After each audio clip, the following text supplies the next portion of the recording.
Hello friends, welcome to Soon Today we're covering the chapter 10 Indian Biodiversity Diverse Landscape from the Environment Revised through Multiple Choice Question course. इस course में अभी हमने chapter 9 तक already cover कर रखा है. अगर इनकेस आपने इसको नहीं देखा है तो प्लीज आप देखिए जाके. You will be benefited a lot. हम लोग बहुत अच्छे तरह से जो भी इंपॉर्टेंट कॉन्सेप्ट्स हैं उसको क्वेश्चन एंड आंसर फॉर्म में we are solving them, right. और यू ऑलरेडी नो जैसे इन्वायरमेंट में काफी कॉन्सेप्ट्स इंटरकनेक्टेड और इंटर रिलेटेड होते हैं. So if you follow the entire series तो आपको सारी एटलीस्ट जो भी अंडरस्टैंडिंग है वो आपकी बहुत अच्छे से डेवलप होगी. And I will quickly brief you जो भी आप में से पहली बार कोर्स को देख रहा है. सो यहाँ पे हम इन्वायरमेंट जो आपकी बेस बुक है उसको chapter by chapter, paragraph by paragraph जो भी अच्छे इंपॉर्टेंट क्वेश्चन होंगे, the 400 best UPSC standard question हम फ्रेम कर रहे हैं. उसके थ्रू वी आर नॉट, हम कॉन्सेप्ट भी अंडरस्टैंड कर रहे हैं और कॉन्सेप्ट का एप्लीकेशन एंड प्रॉब्लम सॉल्विंग वो भी parallelly we are doing that, right. तो इससे क्या फायदा है, आपका रिटेंशन, आपका revision, so all these things are at a very good level so that आप बहुत बार you are not able to revise your books. तो थ्रू दिस सीरीज एक तरह से पूरी पूरी बुक और उसका एप्लीकेशन साथ में रिवाइज करोगे, ठीक. दूसरी चीज, इस पर्टिकुलर चैप्टर में काफी एटलीस्ट ऐसे कॉन्सेप्ट्स हैं जो शायद आप पहली बार सुन रहे होंगे और या फिर आपने वो चीजें उतने अच्छे से करी नहीं है. So please be very patient. At least आपके जो basic biodiversity, environment, species, organisms related जो भी डाउट्स हैं वो इस पर्टिकुलर चैप्टर में काफी कवर हो जाएंगे. And what ever is pending तो वो सब्सिक्वेंट चैप्टर्स में जब वो आएगा कॉन्सेप्ट डिटेल में तब हम उसको कवर करेंगे, ठीक. So please be patient. आपकी कोई स्पेसिफिक क्वेरी आप आराम से चैट में लिख सकते हैं. We are always listening towards your feedback, right. Start करते हैं. सी, इस सवाल में आपको 4 स्टेटमेंट्स दिए गए. सबसे पहली बात, cold blooded, then it lives on land and water, then ectothermic and moist smooth skin. तो देखो, अगर कोल्ड ब्लडेड है तो एक और चीज होती है, इट्स कॉल्ड वार्म ब्लडेड, ठीक. तो cold blooded is what and warm blooded is what. Warm blooded basically means वो ऐसे ऑर्गेनिजम्स जो अपने बॉडी का कांस्टेंट टेम्परेचर मेंटेन कर सकते हैं. एंड अगर आप रिकॉल कर पाओगे, ये चीज हमने बहुत अच्छे से hibernation, right, when we are talking of polar bear हमने डिस्कस करी थी. तो जिसको ये याद है वेल एंड गुड.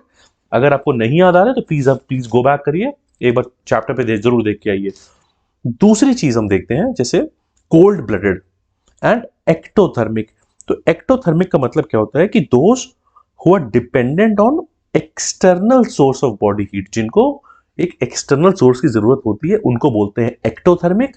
दूसरा क्या होता है, एंडोथर्मिक, ठीक. एंडोथर्मिक क्या होता है, एंडोथर्मिक बेसिकली क्या होता है, जो अपना ही मतलब they are basically warm blooded, right, जो अपनी बॉडी का टेम्परेचर मेंटेन कर सकते हैं. तो इस पर्टिकुलर केस में क्या है अपना करेक्ट आंसर, जो चारों स्टेटमेंट्स और कंडीशंस को फुलफिल करता है, इट्स एम्फीबियंस. एम्फीबियंस क्या है, वो लैंड में और वाटर दोनों में they are at least living, right. वो एक्टोथर्मिक है, एक वार्म एनवायरनमेंट में दे आर फाउंड, ठीक. उसके बाद इनकी बॉडी एक हेड और ट्रंक में डिवाइडेड होती है. इनकी स्किन इट्स स्मूथ, इसमें कोई ऐसे स्केल्स नहीं होते. स्केल से आपको बेकार से फिशेस याद आ जाएंगी, राइट. तो एक तरह से एटलीस्ट फिशेस आर डिफरेंट. उसके बाद इनका कोई भी पेयर्ड फिन नहीं होता है. अनपेयर्ड फिन जरूर हो सकती है इनके केस में, बट पेयर्ड फिन नहीं होता है. और जब ये रेस्पिरेशन करते हैं तो वो लंग से भी करते हैं और स्किन से भी कर सकते हैं, राइट. सो ये चारों कंडीशंस जो हैं those are at least fulfilled by amphibians, ठीक. पहला सवाल हो गया. थोड़ा सा एटलीस्ट आपको warm blooded, cold blooded, ectothermic, endothermic में एक तरह से you got to know, right. And you also got to know कि बाकी जो सारी कंडीशंस हैं जो फुलफिल कर रहे हैं, बिकॉज ऑफकोर्स रेप्टाइल्स में सारी कंडीशंस फुलफिल नहीं होती. मैमल्स में तो आप जान ही रहे हो कि एटलीस्ट वार्म ब्लडेड वाला केस है, देन स्किन का डिफरेंस आ सकता है, land and water, then also that can change, right. Fishes में there is a difference. So the best answer to this is amphibians. Next आते हैं, अब आते हैं वर्टिब्रेट्स पे. देखो, वर्टिब्रेट्स की जब बात करते हैं तो एक बार क्विकली देख लेते हैं. You have your vertebrates and then you have invertebrates. तो इसमें क्या डिफरेंस है, वर्टिब्रेट्स में एनिमल में स्केलेटन होता है, इनवर्टिब्रेट्स में स्केलेटन नहीं होता है. और यहां पे इमेज के थ्रू आप you will be at least able to understand. दूसरी बात देखो, इनवर्टिब्रेट में क्या है, बैकबोन नहीं होती है. बैकबोन के साथ मैंने क्रॉस लगा दिया है, ठीक. एंड 90 98% जो स्पीशीज है एनिमल्स की वो इनवर्टिब्रेट है। ये एक इंपॉर्टेंट फैक्टर है आपके लिए। वर्टिब्रेट्स क्या होते हैं? वर्टिब्रेट्स में बैकबोन और स्पाइनल कॉलम होता है, मैं यहां पे बैकबोन लिख दे रहा हूं, ठीक। दूसरी चीज, वर्टिब्रेट्स ऑल्दो बहुत स्मॉल परसेंटेज है, अराउंड 2% और less, but these are the most advanced creatures, ठीक। एक ये चीज आप समझ गए हो, राइट। इनफैक्ट अभी आप देख ही रहे हो amphibians like for example frog, आपने पिछले सवाल में फिश, रेप्टाइल्स, मैमल्स, ये चारों के चारों के आपने एग्जांपल देखे हैं। नाउ यू नो एम्फीबियंस, ठीक। बैकबोन से एक basically this is the basic thing which you should no, right. Next अब सवाल पे देखते हैं क्या लिखा है, करेक्ट पूछा है। Vertebrates are animals without backbones and small spinal columns. तो पहला स्टेटमेंट तो गलत ही हो गया, राइट। एलिमिनेट वन, तो आपके पास इन दोनों में 2 and 3 या फिर नन ऑफ द अबव होगा। Then it says vertebrates are the most advanced organisms on earth. बिल्कुल सही स्टेटमेंट है। नाउ 2 इज करेक्ट, तो answer has to be 2 and 3, ठीक। थर्ड भी देख लेते हैं। The size and the mobility of vertebrates allow them to dominate the environment. बिल्कुल सही है, जैसे मैंने बोला it's very small percentage, less than 2%, but still they are dominating. And why? Because of their size and their mobility. तो ये की basic concept आप समझ गए, राइट। वर्टिब्रेट्स क्या होते हैं, इनवर्टिब्रेट्स क्या होते हैं, और अभी आई थिंक आपको मैं इनके की टर्म्स बताऊंगा। जैसे मान लो कोई स्टारफिश है या फिर क्रैब्स है, राइट। तो कौन सा मोलस्का है, कौन सा आर्थ्रोपॉड्स है, अभी जस्ट अभी वो भी हम देख लेंगे, राइट। तो इनफैक्ट वो क्वेश्चन आ ही गया आपके सामने। देखो ऐसे क्वेश्चंस में घबराना नहीं है, इनकेस अगर आपको आपकी क्लास 11th की बायोलॉजी आपको याद नहीं है और या फिर अगर आपने नहीं पढ़ी है, एक दो बार आप इनके इमेजेस देख लो, ठीक। इमेजेस देखने के बाद you will be able to solve such questions. क्या है? अराकिनिड्स, मोलस्क, इकाइनोडर्म्स, आर्थ्रोपॉड्स और क्रस्टेशियस, ठीक। और वैसे ही आपको मैच करना है, तो इसीलिए एटलीस्ट आपकी मेहनत थोड़ी एटलीस्ट वो हो जाए ना, you are at least able to solve these things. तो मैंने एटलीस्ट आपके लिए यहाँ पे कुछ कुछ चीज़ें ऐड कर दी हैं। तो देखो सबसे पहले तो मैंने आपके लिए अराकिनिड्स ऐड किए हैं। अराकिनिड्स होते क्या हैं? अराकिनिड्स जैसे आप नाम से देख रहे हो, अगर आपको स्पाइडर या स्कॉर्पियन, जैसे for example this is a scorpion, अगर आपने कोई मूवीज भी देखी हो या नैट जियो देखते हो, ठीक, scorpion, and these are basically your arachnids. Arachnids में स्पाइडर हो गया, स्कॉर्पियन, इस तरह से आप याद रखो, ठीक। एंड इसमें कोई एंटीना नहीं होता है, like this is the basic understanding. Image भी याद रह गई, that is good enough for you, ठीक। अराकिनिड्स देख लिया। फिर हमने देखा मोलस्क। मोलस्क क्या होते हैं? ये आपने मोलस्क का एग्जांपल है, राइट। मोलस्क क्या हो सकते हैं? जैसे स्नेल हो गया, in fact this is a very iconic image. Snail हो गया आपका, राइट। स्नेल, स्लग, ऑयस्टर्स है, मजल्स, क्लैम। तो like there are a lot of example. In fact मुझे याद आ रहा है, मैंने आई थिंक मोलस्क हमने ऑलरेडी पहले भी हम लोग कवर कर चुके हैं। देन यू हैव इकाइनोडर्म्स, ठीक। इकाइनोडर्म्स ऐसे क्या होते हैं? तो इकाइनोडर्म्स आर बेसिकली दीज, ये मैंने अब यहाँ पे डाला हुआ है, यहाँ पे दीज आर इकाइनोडर्म्स। तो ये ऐसे मरीन ऑर्गेनिजम्स होते हैं which live in the oceans, ठीक। एंड इसमें आर्म्स या स्पाइन्स होती हैं जो सेंटर ऑफ द बॉडी से रेडिएट कर रहे हैं। जैसे अगर ये बॉडी का सेंटर है, ये आर्म्स और स्पाइन्स चारों डायरेक्शन में रेडिएट करते हैं। एग्जाम्पल जैसे सी स्टार, सी अर्चिन, ठीक। उसके बाद क्या है? आर्थ्रोपॉड्स। तो जो आर्थ्रोपॉड्स होते हैं, इसमें क्या है? एक एक्सोस्केलेटन होता है इनके पास, और जैसे कि ये हो गए आपके आर्थ्रोपॉड्स, राइट।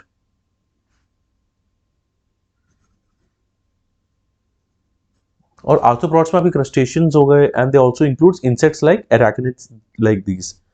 फिर क्रस्टेशियंस है, क्रस्टेशियंस में कौन से हैं? जैसे एग्जांपल क्रस्टेशियंस आई थिंक पिछले लेक्चर में भी देख चुके हैं, क्रैब, लॉबस्टर्स, बार्निकल, राइट। इसमें भी एक हार्ड एक्सटर्नल जो शेल होता है, ये बाहर वाला, ये एक्चुअली हेल्प करता है इनको एटलीस्ट जो बाहर इनकी बॉडी को प्रोटेक्ट करने के लिए। तो आपने देख लिया, आपने अराकिनिड्स, मोलस्क, ठीक, इकाइनोडर्म्स, राइट, आर्थ्रोपॉड्स और क्रस्टेशियंस, वो देख लिया। अब यहाँ पे अपने को मैच करना है। तो बेसिकली अगर आपने इसको अच्छे से देखा है, और ये ऐसे क्वेश्चंस हैं, आप एक दो बार इमेज देखोगे, बिकॉज सी यू अगर आप बीच में जाओगे तो क्रैब है, ऑयस्टर्स, ये सब चीजें, स्नेल्स आप देख सकते हो। तो यहाँ पे थोड़ी ऑब्जर्वेशन की जरूरत है ऐसे सवाल में। तो अगर अपने को मैच करना है यहाँ पे, तो answer here is this, means arachnids, ticks, ठीक, मोलस्क हो गया, स्लग, ठीक, और क्या चीजें हैं, जैसे कि स्लग हो गया, स्नेल हो गया, देन इकाइनोडर्म्स हैं, that are sand collars, right, यहाँ पे सी स्टार वो भी होता तो भी सही रहता। आर्थ्रोपॉड्स आर सेंटीपीड, राइट, और क्रस्टेशियंस इज बार्निकल। तो इसमें से भी I think most of the images I have added for you. आपको इनमें से जो कोई और चीज है, बार्निकल जैसे फॉर एग्जांपल आपको समझ में आ रहा है, सेंटीपीड नहीं आ रहा है, फटाक से उसको आप गूगल करो, just have an image in your mind, एक दो बार आप इसको देखोगे, इस तरह का कोई भी सवाल आएगा आप आराम से कर ले जाओगे, ठीक, क्योंकि I think this is mollusc, ये सारी चीजें आई थिंक हम दूसरी या तीसरी बार कर रहे हैं लेक्चर में, तो through this series you will be able to understand these things, right. अब नेक्स्ट सवाल पे आते हैं। इंडिया की फ्लोरल डाइवर्सिटी की बात हो रही है, फ्लोरल डाइवर्सिटी पे हम देख लेते हैं। दो स्टेटमेंट दिए गए हम लोग को, and it is asking us which of the following is incorrect. It says India ranks 10th in the world and 4th in Asia in floral diversity. This is absolutely correct. 10th और 4th आप ये याद रखो। दूसरा, India represents nearly 11% of world's known floral diversity. ठीक, nearly 11%. Both the statements are correct. The answer incorrect पूछा है, तो incorrect वाले में क्या हो जाएगा? It has to be neither one nor two. ठीक, नेक्स्ट सवाल की तरफ जाते हैं। एक और अच्छा कॉन्सेप्चुअल सवाल जिसके बारे में आपको एटलीस्ट थोड़ा आइडिया हो तो और अच्छा है, राइट। तो यहां पे आपने दो वर्ड्स देख रहे हो, यहां पे लिखा है दीज आर क्रिप्टोगैम्स, ठीक, और फेनेरोगैम्स, दो वर्ड्स हैं आपके। यहां पे करेक्ट पूछा है, इसको एक बार पढ़ने से जस्ट पहले I think I will just quickly tell you, यहां पे मैं लिख देता हूं दीज आर क्रिप्टोगैम्स, राइट, और फेनेरोगैम्स। तो देखो सबसे पहले इसको डिफाइन कैसे करते हैं। क्रिप्टोगैम्स क्या हो गए, इनको आप या तो कह सकते हो नॉन फ्लावरिंग प्लांट्स, दूसरा क्या कह सकते हो, नॉन सीड जनरेटिंग प्लांट्स। तो इसका ऑपोजिट हो जाएगा फेनेरोगैम्स, नॉन सीड जनरेटिंग, ठीक। या फिर आप कह सकते हो ये स्पोर प्रोड्यूसिंग होते हैं, और जैसे आप स्पोर प्रोड्यूसिंग कहोगे तो स्पोर प्रोड्यूसिंग जैसे कि क्या होते हैं, मतलब ये ऐसे होंगे which replicate through the formation of spores. एक और चीज है क्रिप्टोगैम्स में, जो भी एटलीस्ट रिप्रोडक्टिव ऑर्गन्स है वो विजिबल नहीं होते या होते ही नहीं है। रिप्रोडक्टिव ऑर्गन्स में यहां पे लिख रहा हूं, तो इसको मैं काट दे रहा हूं, और it means these are not visible और they are not present. Same अब आप उल्टा कर दो फेनेरोगैम्स के लिए। फेनेरोगैम्स मतलब ये सीड बियरिंग होते हैं, तो इसमें सीड होएगा। देन रिप्रोडक्टिव जो ऑर्गन्स हैं वो विजिबल होते हैं इसके केस में, ठीक, यहां तक तो हम समझ गए। अब एग्जांपल्स देख लेते हैं। तो क्रिप्टोगैम्स में सबसे पहले तो आपकी एग्जांपल हो गए एल्गी, मैंने लिखा ना स्पोर प्रोड्यूसिंग, एल्गी हो गया। Then you have bryophytes, pteridophytes, और ये ब्रायोफाइट्स टेरिडोफाइट्स अभी नेक्स्ट क्वेश्चन में हम देखेंगे एटलीस्ट व्हाट आर दीज। तो थैलोफाइट, बायोफाइट, टेरिडोफाइट, एल्गी, ये सारे के सारे रिप्रोड्यूस करते हैं through spores. These are non flowering plants and इसमें से कोई सीड नहीं होता है। तो थैलोफाइट हो गया, ठीक, और क्या होगा टेरिडोफाइट, इसमें पी साइलेंट होता है, टेरिडोफाइट, ठीक। ये सारे के सारे आ जाएंगे आपके क्रिप्टोगैम्स में। फेनेरोगैम्स में मैंने क्या बोला, सीड बेयरिंग प्लांट्स होते हैं। एग्जांपल क्या हो गया, जिम्नोस्पर्म्स और एंजियोस्पर्म्स, ये भी आपने नाम काफी सुना होगा। तो एटलीस्ट अभी आप यहां तक रखो याद, क्रिप्टोगैम्स, फेनेरोगैम्स, ठीक, क्या होता है और किसके क्या एग्जांपल है, दैट इज गुड इनफ। उसके और डिटेल में अभी हम आगे देखेंगे, ठीक। सवाल देखते हैं। क्रिप्टोगैम्स में क्या लिखा है, it is non flowering but seed bearing. बिल्कुल यहां तक सही था, नॉन फ्लावरिंग, पर it is not seed bearing, ठीक। तो ये स्टेटमेंट गलत हो गया। Second statement says phanerogams is flowering, ठीक, बट नॉन सीड बेयरिंग, तो ये भी गलत हो गया, ठीक। Phanerogams is a seed bearing, ठीक, तो ये तो हम समझ ही गए। इस तरह का सवाल अब कभी भी आएगा हम लोग सही करेंगे इसको, राइट। तो प्लांट किंगडम का ये बेसिक है, अब इसके बाद थोड़ा सा और डिटेल में जाएंगे तो हम और देखते हैं, राइट। तो cryptogams you are at least totally fine with the concept, right, of phanerogams. अब हम आते हैं एक और, दिस इज अब इससे मतलब एक बार अपने ये कॉन्सेप्ट को समझ लेंगे तो एटलीस्ट ये चैप्टर अब आपको इससे ज्यादा परेशान नहीं करेगा। तो हर एक के बारे में thallophyta, angiosperms, bryophyte, pteridophytes, इसी से पहले आई थिंक मैंने आपको बताया था। इसीलिए पहले पता होना चाहिए क्रिप्टोगैम्स और फेनोरोगैम्स क्या होते हैं, क्योंकि phanerogams which is the seed bearing, उसके दो पार्ट है, एंजियो और जिम्नो। ठीक, क्योंकि बाकी तीन आर क्रिप्टोगैम्स। तो आपको पहले ये तो पता होना चाहिए, उसी के बाद हम और डिटेल में जाएंगे। और इसके बाद we'll also cover algae and other related things. Algae में हमेशा याद रखो स्पोर प्रोड्यूसिंग है, स्पोर प्रोड्यूसिंग मतलब एल्गी विल बी क्रिप्टोगैम्स। ठीक, अब यहां पे आते हैं, थैलोफाइट से शुरू करते हैं।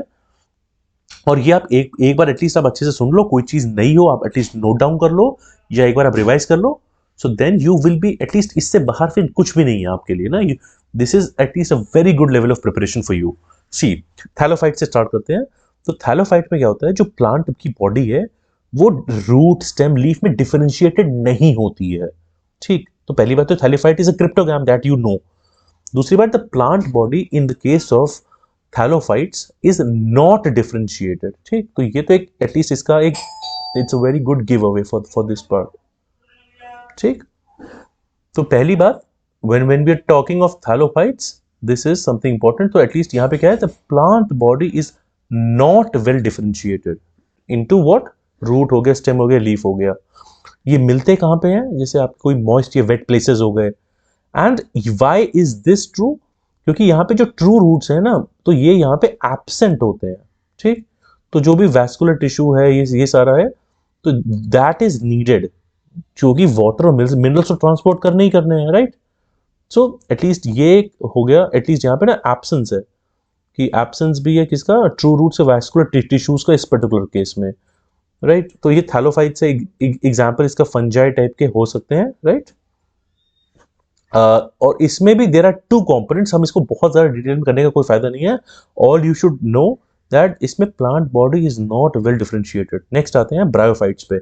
और उसके साथ ही साथ, क्योंकि वो ब्रायोफाइट्स, टेरिडोफाइट्स, क्रिप्टोग्राम्स एक बार कवर करते हैं, फिर we'll go to the other component, right. अब देखो, जो ब्रायोफाइट्स है, ब्रायोफाइट्स में वैस्कुलर जो टिश्यू है वो एब्सेंट है। ठीक, बट जो प्लांट बॉडी है that is differentiated into root, stem and leaf. इतना आपको पता चल गया, राइट, कि इनफैक्ट वैसे ही ना वैस्कुलर टिश्यूज एब्सेंट है और प्लांट अच्छे से डिफरेंशिएटेड हो गया, राइट। ये तो हो गया एक एक इसका एग्जांपल। इसमें जैसे लिवर वर्ट हो गया या mosses, these are like important concepts। ठीक, mosses in fact keeps on getting asked UPSC, बहुत like it's one of the very important topics for UPSC, right। तो ब्रायोफाइट्स में क्या है, वैस्कुलर जो टिश्यूज हैं वो एब्सेंट है, पर डिफरेंशिएटेड होगा बॉडी, इतना अपने को याद रखना चाहिए, that is good enough. Pteridophytes में क्या है, वैस्कुलर टिश्यूज प्रेजेंट होते हैं और प्लांट बॉडी डिफरेंशिएट हो रही है। तो ये एक तरह से एक और हो गया। तो मैं एक बार आपको समराइज कर देता हूँ इन तीनों केसेस में। और एक और चीज ये है कि यहाँ पे भी मॉसेस, फर्न्स, ये इसके एग्जाम्पल्स होते हैं। और जैसे फॉर एग्जाम्पल ये कहाँ कहाँ पे मिलता है, टेरिडोफाइट्स, तो like it is found in basic north east region, so on and so fourth, right. तो थैलोफाइट्स आपने देख लिया, थैलोफाइट्स में प्लांट बॉडी डिफरेंशिएटेड नहीं है। ब्रायोफाइट्स में वैस्कुलर जो टिश्यू है वो एब्सेंट है एंड प्लांट बॉडी डिफरेंशिएट होती है। एंड इन केस ऑफ क्या बोलते हैं, टेरिडोफाइट, यहाँ पे वैस्कुलर प्रेजेंट है। ठीक, and plant body is differentiated. यहां तक तो हम समझ गए। अब हम आ जाते हैं जिम्नोस्पर्म्स में, राइट, और एंजियोस्पर्म्स में। ये जिम्नो हो गया और ये हो गया एंजियो, दोनों के दोनों अभी हमने देखे, राइट।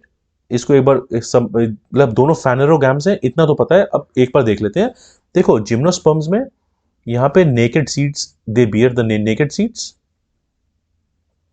एंड यहाँ पे कोई भी एटलीस्ट ओवरी, स्टाइल, स्टिग्मा, ये सारी चीजें इसमें प्रेजेंट नहीं होती हैं, right, which is at least a difference.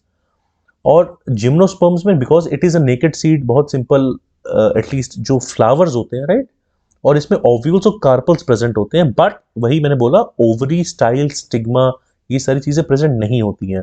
Where as angiosperms में सीड प्रेजेंट होता है फ्रूट में। ये एक बहुत इंपॉर्टेंट चीज है, सीड इज प्रेजेंट। और यहां पे क्या है, ओवरी, स्टाइल, स्टिग्मा, ये सारी चीजें प्रेजेंट होती हैं।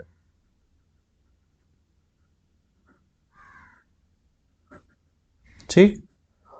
तो ये तो, और ये मतलब आप इनको फ्लावरिंग प्लांट्स बोल सकते हो, लाइक फॉर एग्जांपल। अब यहाँ पे फिर से देखते हैं, अब आपको एंजियोस्पर्म्स में और जिम्नोस्पर्म्स में मार्क करना है।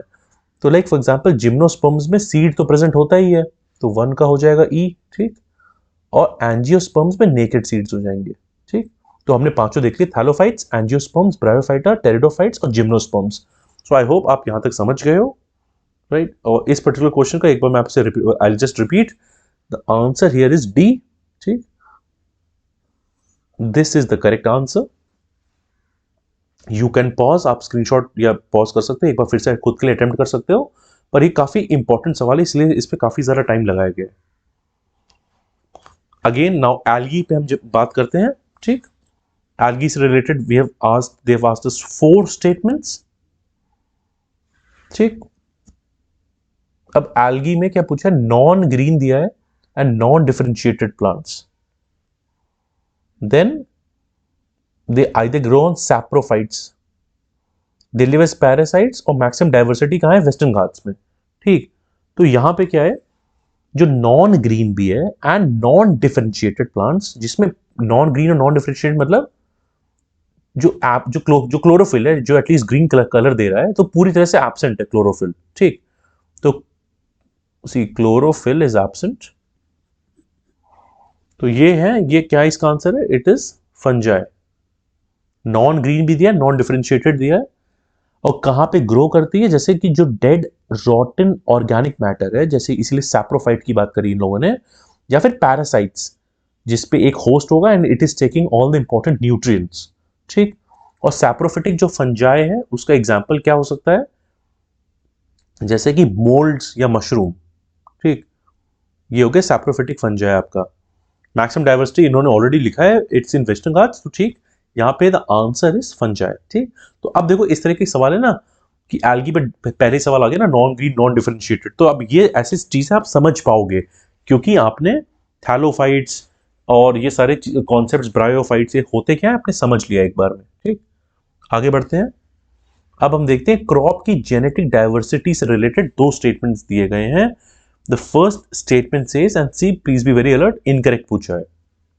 India ranks 7th in the world in terms of contribution of species to agriculture and animal husbandry, ठीक। ये तो एक पहला स्टेटमेंट हो गया। The second statement says that the national gene bank at National Bureau of Plant Genetic Resources is primarily responsible for the conservation of unique accessions in the form of seeds, ठीक। तो this actually both the statements are correct, कि India 7th है जो contribution of agriculture and animal husbandry में, और जो national gene bank है वो it is responsible for the conservation, ठीक। तो इनकरेक्ट पूछा है, तो none of them is incorrect, ठीक। और क्रॉप की जेनेटिक डाइवर्सिटी से रिलेटेड सवाल है, लाइक इसी से रिलेटेड कॉन्सेप्ट्स हैं, लाइक फॉर एग्जांपल हम बात करते हैं एग्रो इकोसिस्टम्स की, जहां पे क्लाइमेटिक या ज्योग्राफिक फैक्टर्स हैं which impacts and influence the different cropping patterns, right? अब एक और सवाल यहां पे पूछा है, लाइव स्टॉक की जेनेटिक डाइवर्सिटी, ठीक। ये आप हम लोग GS3 इकोनॉमी में भी देखते हैं, एटलीस्ट लाइव स्टॉक और इससे रिलेटेड गवर्नमेंट स्कीम्स या मिशंस। तो पहला स्टेटमेंट क्या है, India ranks first in buffaloes, second in cattle and goats in the world, ठीक। तो ये भी at least this question is based on, this is also a factual statement, but this is absolutely correct that India is first in buffaloes, second in cattle and goats, third in sheep, fourth in ducks, right? और दूसरा क्या है, more than 80% of domestic livestock in India is reared under low input production systems. तो low input production systems में maximum majority को use करा जाता है, that is absolutely true. और अगर हम इंडिया में जो लाइफ स्टॉक जेनेटिक डाइवर्सिटी की बात करें, तो आपको पता ही है, जैसे for example indigenous cattle, buffalo, goat, sheep, इससे रिलेटेड जो राष्ट्रीय गोकुल मिशन है, so like that is important. और इसी को फॉर एग्जांपल अगर कोई एग्जॉटिक स्पीशीज आती है इंडिया में, so it has also led to a reduction of total genetic variability of the indigenous. तो इसीलिए आजकल गवर्नमेंट के काफी इनिशिएटिव्स हैं जो इंडिजिनस जेनेटिक डाइवर्सिटी को प्रमोट करने के, राइट। तो यहां पे इस पर्टिकुलर क्वेश्चन में the answer is 1 and 2 C. अब हम बात करते हैं हिमालयन माउंटेन इकोसिस्टम की। यहां पे like this is a good question. Again देखो यहां पे इनकरेक्ट पूछा है तो ध्यान से पढ़ेंगे। पहला चीज, ईस्ट हिमालयाज हैव, और जैसे इस तरह का जब भी सवाल आए तो आप जस्ट इंडिया का मैप आप इमेजिन करो, आपके सामने यहाँ इंडिया का मैप है, ठीक। और यहाँ पे आप एटलीस्ट वेस्टर्न और ईस्टर्न हिमालयाज को आप अपने मन में कंसेप्चुलाइज करो, तब आप बहुत अच्छे से सॉल्व कर लोगे। क्या लिखा है? Eastern Himalayas have low rainfall, heavy snowfall, whereas west Himalayas have heavy rainfall and low snowfall only at very high altitudes. तो होता क्या है कि जो आपके वेस्टर्न हिमालयाज हैं, at least if you are talking of the western parts, right, तो यहां पे you have low rainfall but snowfall बहुत हैवी होती है। और ईस्टर्न हिमालयाज में क्या है, जैसे अगर आप अपने नॉर्थ ईस्ट में आपको कुछ कुछ याद आएगा तो एटलीस्ट इस पोर्शंस में यहाँ पे हैवी रेनफॉल भी है, स्नोफॉल अगर हैवी तो it is very high altitudes पे होते हैं, ठीक। तो पहला स्टेटमेंट तो आपका गलत हो गया क्योंकि इन्होंने दोनों चीजों को ट्विस्ट कर दी है, this is here and this is here, ठीक। सेकंड क्या लिखा है? Silk cotton trees and tall grassy meadows with savanna in Terai are found in eastern Himalayas, ठीक। तो एक अपने से पूरा एक अलग से स्टेटमेंट दिया गया कि ईस्टर्न हिमालयाज में ये मिलता है। तो अब इसमें पहली चीज, एटलीस्ट जो हम तेराई की बात कर रहे हैं तो ये मिलता है आपका ईस्टर्न में नहीं, ये आपके हिमालयन फुटहिल्स में मिलता है।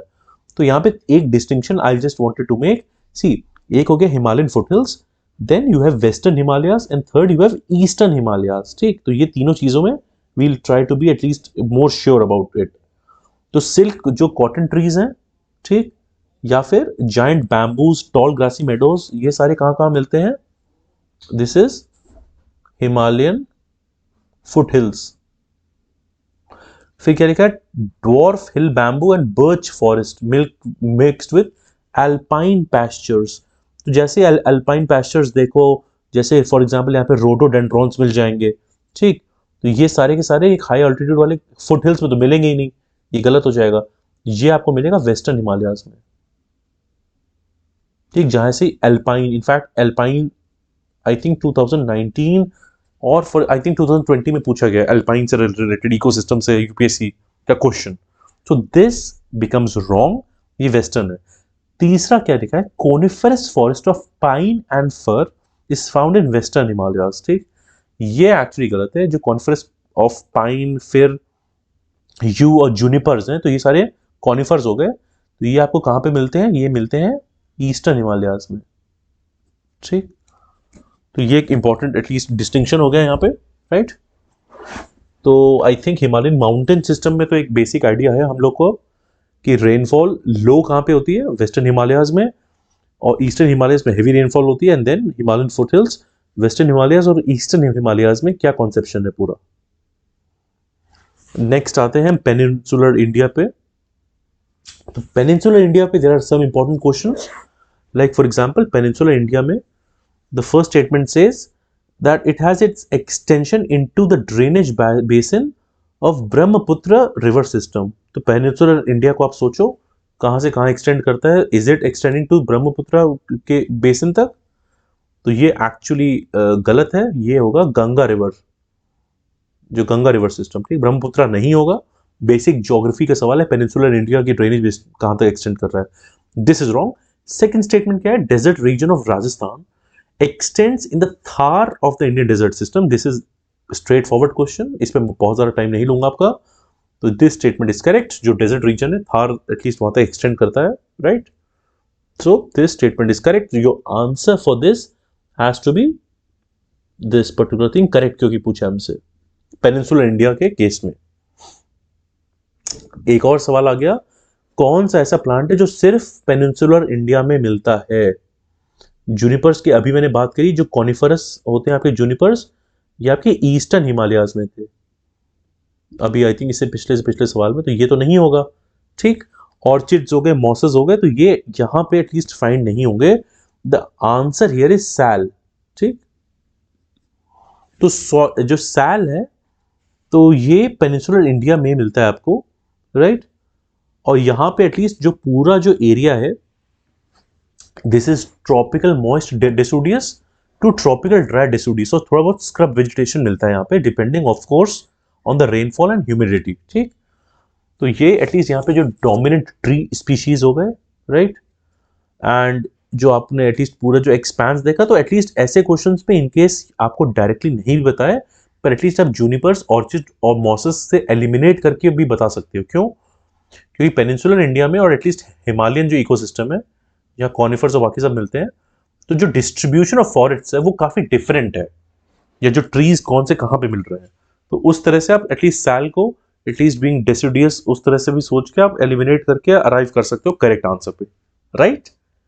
आगे जाते हैं। ये तो आई थिंक सवाल यूपीएससी में ऑलरेडी पूछा भी जा चुका है, तो इसमें बहुत दिक्कत आपको नहीं होनी चाहिए, ठीक। आपको पूछा गया ग्रासलैंड ऐसा कौन सा है जो नीलगिरी में ग्रो करता है। नीलगिरी आपको पता ही हो गया, आपकी ईस्टर्न घाट्स और वेस्टर्न घाट्स का एटलीस्ट जो मीटिंग जो रीजन है नीलगिरी फॉरेस्ट के आसपास का, तो ये तो एक डिस्ट्रीब्यूशन हो गया, राइट। और थोड़ा बहुत आपका नीलगिरी और जो ट्रॉपिकल एटलीस्ट जो रेन फॉरेस्ट है जो उसमें फॉलो कर रहा है। अब देखो इसमें क्या नहीं हो सकता, एल्पाइन तो होगा नहीं, एल्पाइन तो आपका एटलीस्ट हिमालयन वाले रीजन या जो बहुत हाई एल्टीट्यूड में है वो भी है। पाइन भी ऑलमोस्ट कॉनिफरस वैसा हो गया। अब आपको शोला फॉरेस्ट में और ट्रॉपिकल फॉरेस्ट में एटलीस्ट एक डाउट हो सकता है।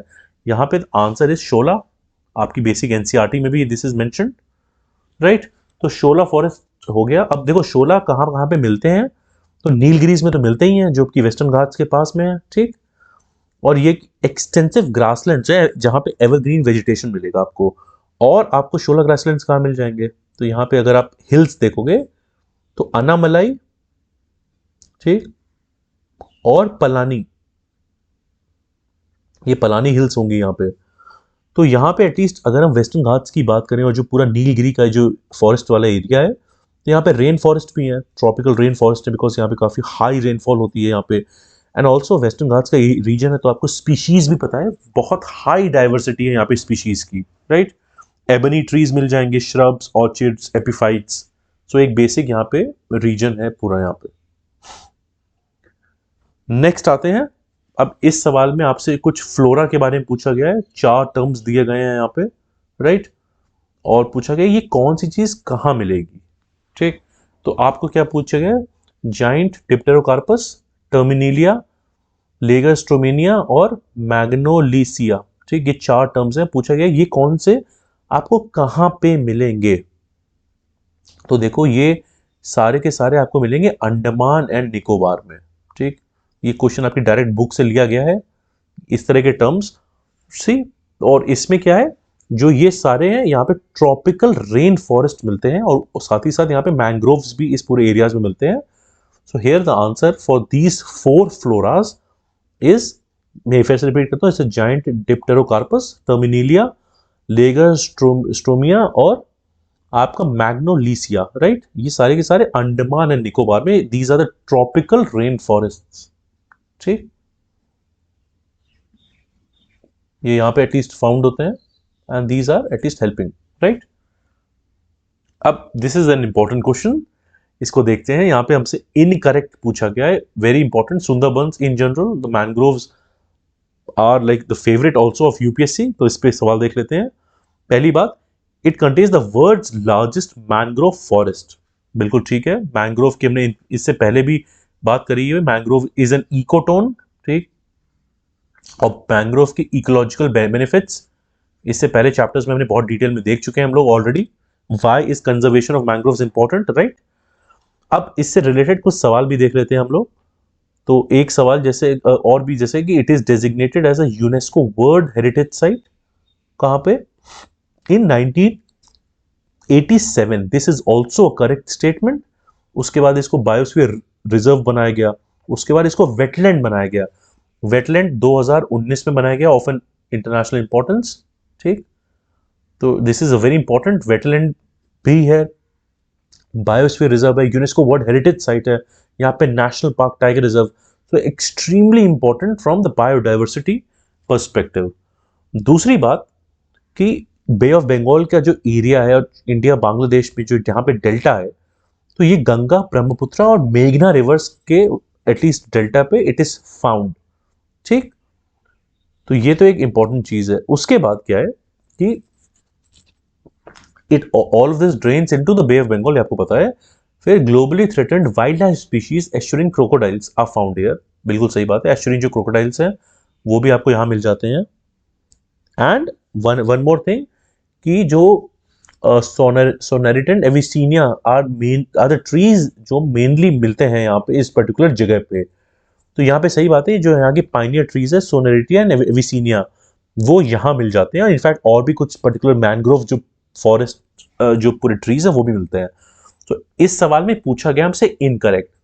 ठीक, यहाँ कोई भी इनकरेक्ट नहीं, all the important questions at least statements are correct, so the answer here is none of the above. अब एक और सवाल देखते हैं इसके बाद। सी, इस तरह के अभी हम सवाल देखने लगे। अराकिनिड्स आपको मैंने बता ही दिया था, इकाइनोडर्म्स भी अभी अपने कुछ ही देर पहले देखा। अब देखो यहाँ पे क्या क्या दिया है, इनका इंटरनल ऑर्गन्स वेल डेवलप्ड है। ठीक, क्लोज्ड सर्कुलेटरी सिस्टम है, नेफ्रीडिया रिस्पॉन्सिबल है एक्सक्रीशन के लिए, और इनके लिम्ब्स नहीं होते हैं।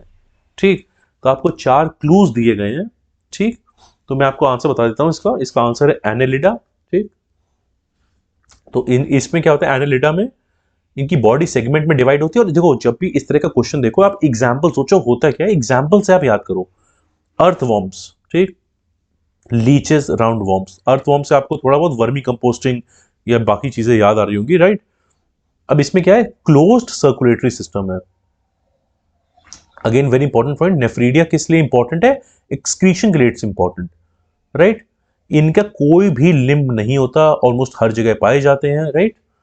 इनके इंटरनल ऑर्गन्स अच्छे से डेवलप्ड होते हैं, आपने 2 बार देख लिया। आइए, इनको बोलते हैं एनालिड्स। ठीक, अराकिनिड्स डिफरेंट है, इकाइनोडर्म्स और इंसेक्ट्स दीस आर डिफरेंट। ठीक, तो ये चारों पार्ट्स एटलीस्ट जो एटलीस्ट स्टेटमेंट्स हैं, it is true about annelids. Annelida देखा, इसका एग्जांपल क्या है, it's earthworm, leches, round worms, ये आपने देख लिया। ठीक, फाइन। और इस तरह के सवाल डायरेक्टली बुक में देखोगे, उसमें रिटेंशन हमारा इतना अच्छा नहीं रहता। It's better like we are solving a question and through that we are learning the concept. ठीक, अगेन रिल्म्स की बात हो रही है। आई थिंक रिल्म इससे पहले भी मैंने आपको बताया हुआ है। और इंडिया जैसे फॉर एग्जांपल रिल्म्स होते क्या है, तो रिल्म एक बहुत बड़े एक स्पेशियल रीजन्स होती हैं जहां पे इकोसिस्टम्स होंगे, एंड वहां पे ओवरऑल जो एक है एरिया जहां पे ज्योग्राफी, फ्लोरा, फौना कन्वर्ज करते हैं, राइट। तो पहला जो स्टेटमेंट है इसमें पूछा करेक्ट, यहां पे क्या लिखा है, they are large spatial regions, यहां तक सही है, within which ecosystems share as broadly unsimilar. Actually ये गलत है, ये सिमिलर होगा बायोटा, तभी तो वो रीजन्स एक जैसे आएंगे ना। तो ये स्टेटमेंट गलत हो गया।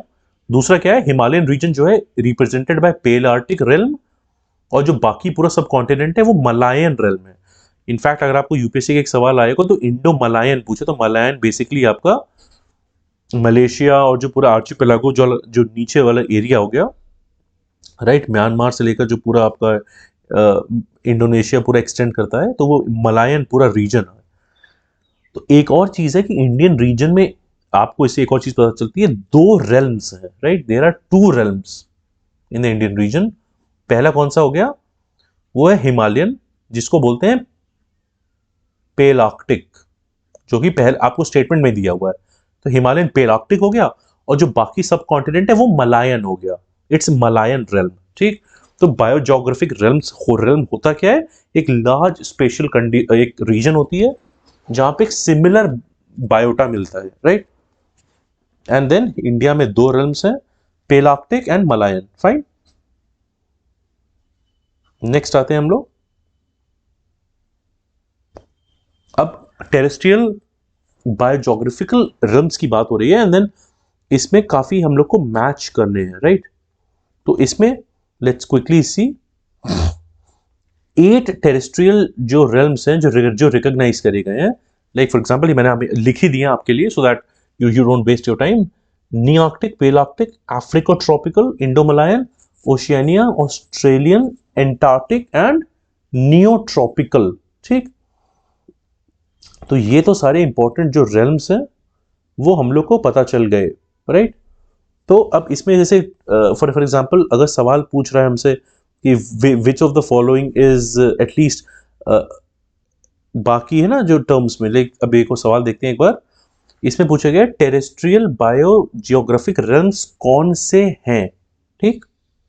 तो यहां पे नी आर्कटिक हो गया, पेल आर्कटिक हो गया, ठीक। उसके बाद और कौन सा है आपका, अफ्रीको ट्रॉपिकल हो गया। तो देखो जो नियो टेम्परेट लिखा है, इट एक्चुअली जो टेरेस्ट्रियल होता है वो होता है नियो ट्रॉपिकल, इसलिए मैंने आपको एडिशनली अलग से बता भी दिया है, राइट। उसके बाद जो इन्होंने अलग से अमेरिकन लिखा है, तो आपका वहां पे ओशियानिया अलग है, ऑस्ट्रेलियन अलग है, राइट। पेल आर्कटिक अलग है, पेल आर्कटिक तो हमने देख ही लिया।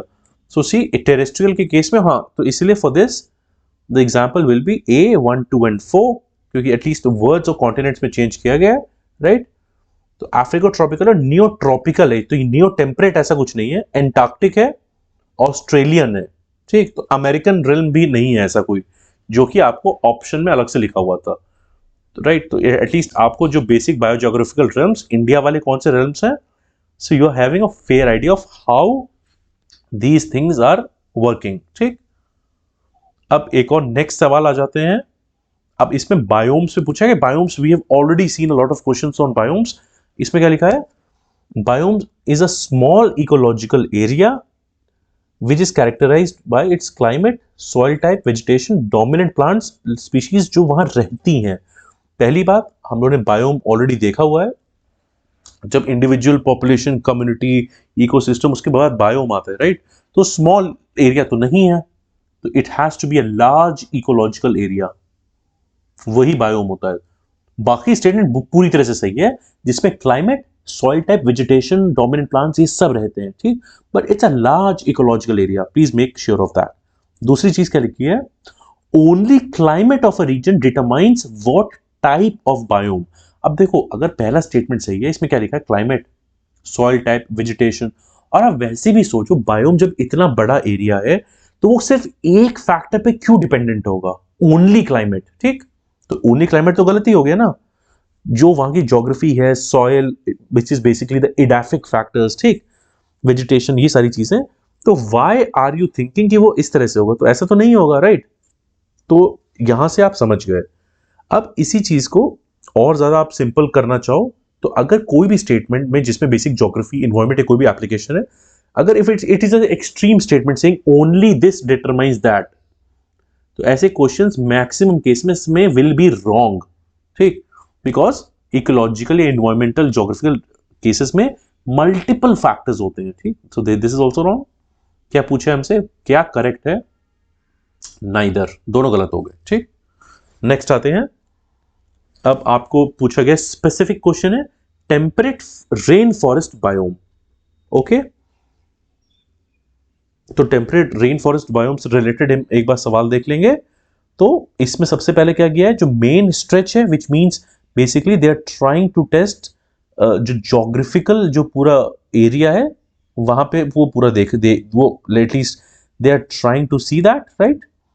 तो मेन स्ट्रेच क्या लिखा है इसमें, presents the north west coast of Asia, of west Asia, sorry, and small areas of southern Chile, New Zealand and other places around the world, ठीक।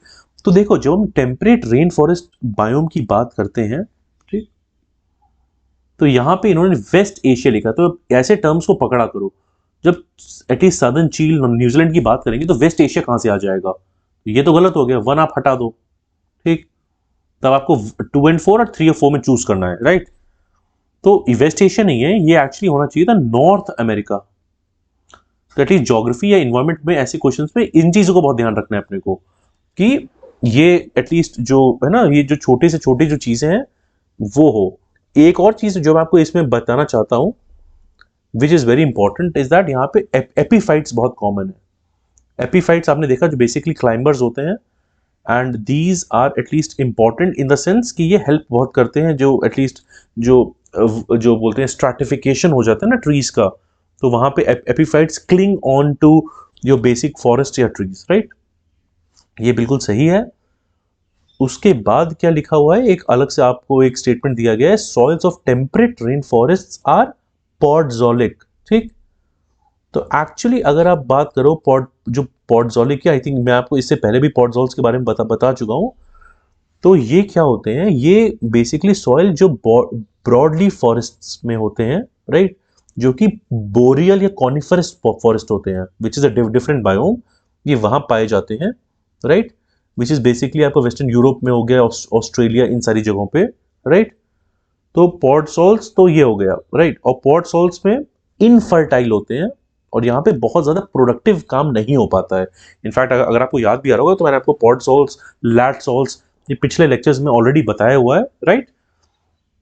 तो यहाँ पे इस तरह का कोई काम, क्योंकि यहाँ पे जो कार्बन नाइट्रोजन रेशियो बहुत हाई होता है, तो ये तो गलत हो गया, 2 इज ऑल्सो रॉन्ग, ठीक। तो इफ 2 इज ऑल्सो रॉन्ग, हमें पता चल गया आंसर क्या है हमारा, right. The answer has to be C, 3 and 4। 3 मतलब एपिफाइट्स, मैंने आपको ऑलरेडी बताया, वो हो गया। अब यहाँ पे जो कुछ कॉनिफरस ट्रीज डोमिनेट करते हैं, एपिफाइट्स बहुत कॉमन है, एंड जैसे western red cedar, mountain hemlock, lodgepole pine, ये सारे इस बायो में मिल जाते हैं हम लोग को टेम्परेट रेन फॉरेस्ट में। तो this is also correct, the answer here is C, 3 and 4, ठीक। नेक्स्ट सवाल पे आते हैं। This is the last question of this particular at least chapter, very important question. और देखो बोरियल में बहुत बार वी हैव दिस डाउट, जो आपको यहां पे एक तरह से कवर हो जाएगा। पहले देखो इसमें क्या लिखा है, these are generally the least productive agricultural soils of the earth. ये बिल्कुल सही है। यहाँ पे आपको बेसिकली पॉडसॉल्स मिलते हैं, पॉडसॉल्स में कार्बन नाइट्रोजन रेशियो हाई है, मींस एग्रीकल्चर बाकी काम, एटलीस्ट प्रोडक्टिव काम के लिए this is infertile and productivity is low. तो this is absolutely correct, boreal जो फॉरेस्ट बायोम है, ठीक। और बोरियल फॉरेस्ट बायोम पे हम सवाल ऑलरेडी कर चुके हैं बायोम्स में, अगर आप लोग और इसको पढ़ना चाहते हो। दूसरी बात क्या है कि the vegetation is dominated by coniferous evergreen forest, ये भी बिल्कुल सही स्टेटमेंट है, ठीक। और जैसे कि कौन सा, जैसे for example spruce, fir, pines, ठीक, ये सारे होते हैं। तीसरा स्टेटमेंट इज एक्सट्रीमली इंपॉर्टेंट, क्या लिखा है, these forest are found only in the northern hemisphere. आप लोग लग सकते हैं एक्सट्रीम स्टेटमेंट है, ओनली गलत है। This is actually correct statement कि बोरियल फॉरेस्ट है वो सदर्न हेमिस्फीयर में नहीं मिलते हैं, these are found only in the northern hemisphere, very important, ठीक। ये चीज आप याद रखो, एग्रीकल्चर प्रोडक्टिविटी और किस तरह के फॉरेस्ट हैं, राइट। तो बोरियल फॉरेस्ट हमने देख लिया, इससे पहले हमने टेम्परेट देखा, राइट। तो एक बार क्विकली एक बार रिकैप कर लेते हैं जो हमने आज, इनफैक्ट ये थोड़ा सा, this is a slightly long chapter, इसमें काफी कॉन्सेप्ट्स थे which I hope we have covered in quite good detail, ठीक। तो सबसे पहले हमने देखा at least amphibians, cold blooded, ectothermic, endothermic, warm blooded के बारे में। देन वर्टिब्रेट्स, इनवर्टिब्रेट्स में what is the difference. Then arachnids, molluscs, echinoderms, arthropods और क्रस्टेशियंस के बारे में भी अंडरस्टूड। हमने एटलीस्ट इमेजेस देखी एंड आई होप आप इसको बस 2-3 बार और बार एटलीस्ट रिवाइज करोगे, आपको याद हो जाएगा। फ्लोरा डाइवर्सिटी ऑफ इंडिया, वो हमने देखा। प्लांट किंगडम में क्रिप्टोगैम्स, फेनेरोगैम्स, इस पे हमने बहुत टाइम लगाया है। और क्रिप्टोगैम्स में जैसे कि algae, thallophytes, pteridophytes, and phanerogams में जिम्नोस्पर्म्स, एंजियोस्पर्म्स। देन ये सारे एटलीस्ट इन सबको थोड़ा सा और डिटेल में देखा हमने, किस में सीड होते हैं, किस में प्लांट की बॉडी कैसे डिफरेंशिएट हो रही है, नहीं हो रही है, राइट। एल्गी के बारे में we understood. Then algae and fungi का जो लिंकेज है, crop genetic diversity, then livestock genetic diversity, Himalayan mountain system, east Himalayas, west Himalayas, Himalayan foot hills, किस तरह से अवेलेबिलिटी ऑफ जो भी वहां पे फॉरेस्ट है वो कैसा होता है। पेनिनसुलर इंडिया पे वी सॉ कौन से रिवर सिस्टम में ड्रेनेज है। Then we saw peninsular India में किस तरह के प्लांट्स हमें मिलते हैं, इस तरह के सवाल बहुत इंपॉर्टेंट है। फिर हमने देखा शोला जो फॉरेस्ट है, नीलगिरी फॉरेस्ट वाला जो पूरा एरिया है, वहां पे किस तरह का ग्रासलैंड सिस्टम है। देन अंडमान निकोबार में किस तरह का फ्लोरा मिलता है, राइट। तो इस तरह के सुंदरबंस अच्छे डिटेल में समझा हमने। एनालिडा के बारे में देखा हमने। रेल्म्स का कॉन्सेप्ट, इंडिया में कौन से 2 रेल्म्स हैं, राइट। उसके बाद हमने देखा टेरेस्ट्रियल जो बायो जोग्राफिक रेल्म से 8 टोटल रेल्म्स हैं, उसमें टेरेस्ट्रियल वाले कौन से थे वो हमने देखा। देन बायोम्स का concept, like biome is it's a large ecological area, किस किस चीजों पर डिपेंडेंट होता है। देन अप्लाइड क्वेश्चन जैसे टेम्परेट रेन फॉरेस्ट बायोम और Tyga which is the boreal forest biome. तो ये चीज हमने बहुत अच्छे से देखी, राइट। तो आई होप आप इन सारी चीज़ों को बहुत अच्छे से अंडरस्टैंड कर रहे हो and we at Sunya IAS want to aid your prelims preparation. उसी क्वेस्ट में आपके पूरे प्रीलिम्स का सिलेबस 3000 एमसीक्यू क्वेश्चंस के फॉर्मेट में हम इस सीरीज को देख रहे हैं, रिवाइज कर रहे हैं एंड आई होप आप लोग इस सीरीज का पूरा फायदा उठा रहे हो। इन्वायरमेंट में हमने 10 chapters have been completed. Only I think around 19 more chapters to go. तो at least in a very fast manner आपकी पूरी book chapter concepts सब revise हो रहे हैं and similarly all these important books and concepts are getting covered through these MCQs which are UPSC standard. तो I hope आप इस series का पूरा अच्छे से फायदा उठाओ. Be very confident when you attempt the questions और इंपॉर्टेंट चीजों को रिवाइज करो and please implement these concepts जो आप यहाँ पे डेली लर्न कर रहे हो at Sunya IAS. So I hope आप you have learned a lot from this chapter 11 में हम लोग मिलते हैं. Till then I let's hope we revise these concepts and I will see you very soon. Bye.